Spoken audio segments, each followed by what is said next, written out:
એટલે બધાથી પ્રેમ રાખો. નાનો હોય એ મોટાને નમસ્કાર કરો, મોટો હોય નાના ઉપર પ્રેમ રાખો. દીકરી હોય દીકરા હોય તો દીકરીઓમાં જે સાસ જેની થઈ ગઈ છે એ સાસને પોતાની મા ગણે, અને સાસની પણ ફરજ બને છે કે એ જે વહુ છે ને એને પોતાની દીકરી ગણીને રાખે. હાવ વહુ ન કરે એટલે છે ને એનાથી પ્રેમ રાખે એમ. નહીં તો પછી સાસ અને વહુના ઝઘડા થવાના જ. આ પારકા ઘરની આવીને, આ ફલાણા ઘરની આવીને. ભાઈ પારકા ઘરની આવી તારું ઘર સાચવ્યું છે કે નથી સાચવ્યું એનો તો વિચાર કરો. તમારા છોકરાના એને સાચવ્યો છે કે નથી સાચવ્યો એનો તો વિચાર કરો.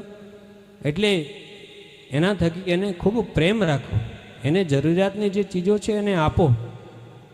ક્યારેક ક્યારેક એને બજાર ફરવા લઈ જાઓ. જેમ તમે તમારા દીકરી અને દીકરા સાથે પ્રેમ કરો છો એમ આપણે પણ બીજાના ઘરથી આપણા ઘરે જે પણ કોઈ આવી અને આપણે ઘરની જિમ્મેદારી લેતું હોય એની સાથે એવો વ્યવહાર રાખવો જેથી આપણું ઘર બચે.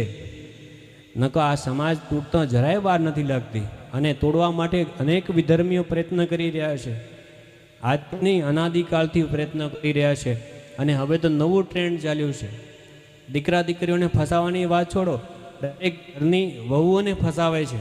એટલે આખું ઘર તૂટી જાય, ઘરનું આખું જે ખાનદાન હોય એ તૂટી જાય અને પછી બધું વનવિખર થઈ જતું હોય છે. એટલે આવું ન થાય એના માટે તમે તમારા પરિવારને ખૂબ સાચવો અને હંમેશા પરિવારની સાથે બેસીને ભોજન કરો. બધા એક દિવસ એવું અઠવાડિયામાં રાખવું કે બધા એક સાથે જમવાનું બનાવી અને પછી બધા એક સાથે બધા પરોસ કરો, એકબીજાને આપો.